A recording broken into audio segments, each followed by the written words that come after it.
বন্ধুরা, আমি পটল দিয়ে একটা নতুন রেসিপি করব। সেই পটলকে আমি এবারে কেটে নেব।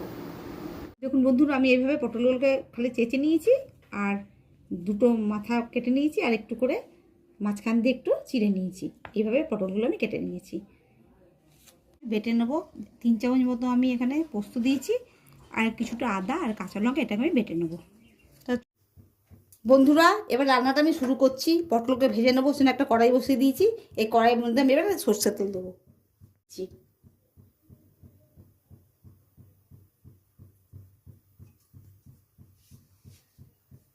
তেলটা গরম হয়ে গেছে, পটলগুলো আমি দিয়ে দিচ্ছি।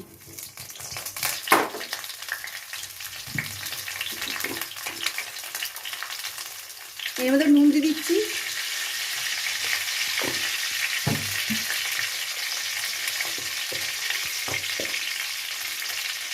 হলুদ দিয়ে দিচ্ছি। পটলটাকে ভালো করে লাল লাল করে ভেজে নিতে হবে।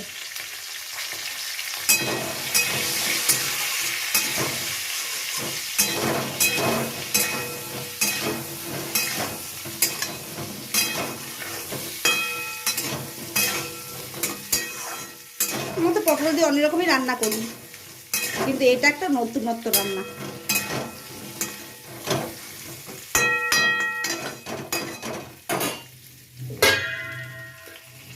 একটু ঢেকে দিচ্ছি, তাহলে তাড়াতাড়ি ভাজাটা হয়ে যাবে। ঢাকাটা খুলে দেখছি কিরকম হলো।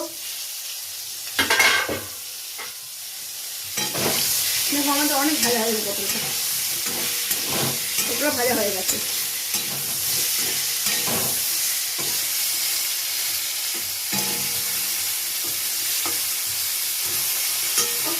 এবার পটলটাকে আমি নামিয়ে নেবো।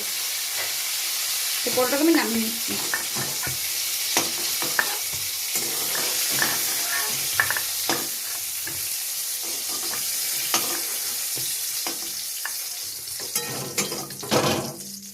ওই তেলের মধ্যে আমি একটু তেল দিয়ে দিচ্ছি। এর মধ্যে একটু তেজপাতা দিয়ে দিলাম আর গোটা গরম মশলা দিয়ে দিলাম, লবঙ্গ, দারচিনি আর এলাচ।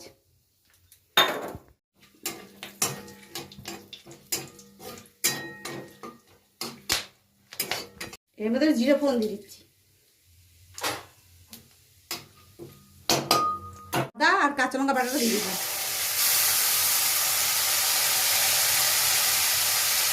একটু জল দিয়ে দিলাম।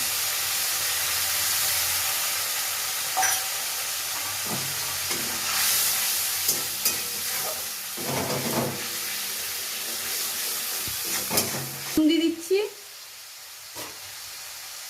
হলুদ দিয়ে দিলাম আর লাল লঙ্কার গুঁড়ো দিয়ে দিলাম।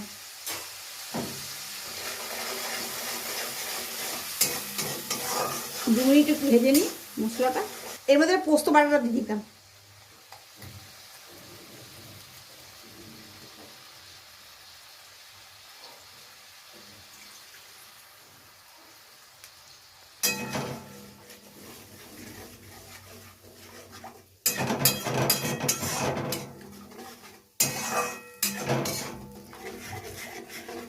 কষাতে হবে যতক্ষণ তেল ছেড়ে আসছে।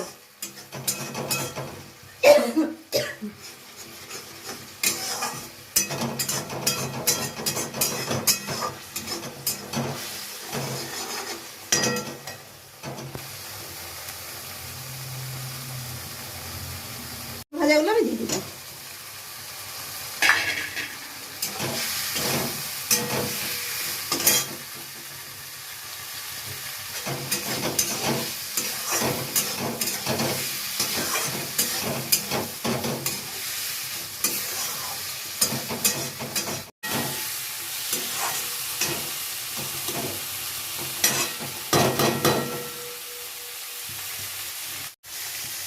কষানো হয়ে গেলে এর মধ্যে আমি গরম জল দেবো। গরম জল দিয়ে দিলাম।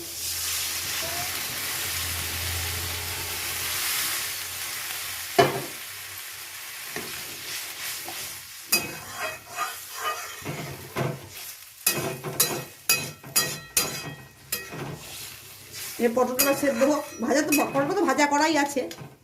পটলটা সেদ্ধ যতটা হয়। এবার ঢেকে দিচ্ছি। এবার এটা হোক। হয়ে গেল। এবার ঢাকনাটা আমি খুলে দিচ্ছি।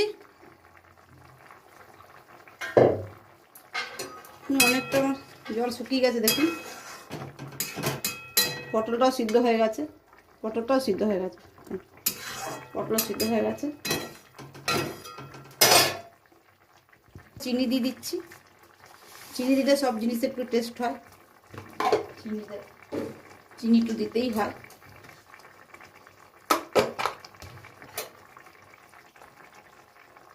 আমি গরম মশলা দিয়ে দিচ্ছি।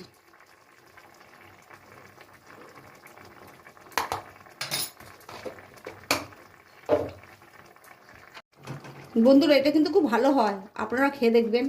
আমরা পটল নানা রকম করেই বানাই, ওরকমই খেয়েছি, কিন্তু এরকম একটা নতুনত্ব, তেমন করে বানিয়ে খেয়ে দেখবেন বন্ধুরা, ভালোই হয়।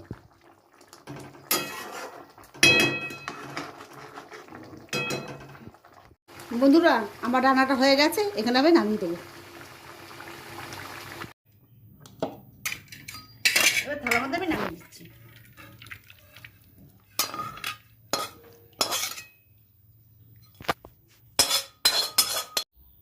দেখলেন তো বন্ধুরা কীভাবে বানালাম, আপনারা বানাবেন। তাহলে এই ভিডিওটা যদি আপনাদের ভালো লাগে থাকে অবশ্যই লাইক করবেন, সাবস্ক্রাইব করে দেবেন। তাহলে বন্ধুরা আজকের মধ্যে বিদায় নিচ্ছি, অন্য কোনো দিন অন্য কোনো রেসিপি নিয়ে আপনার সঙ্গে হাজির হবো। নমস্কার।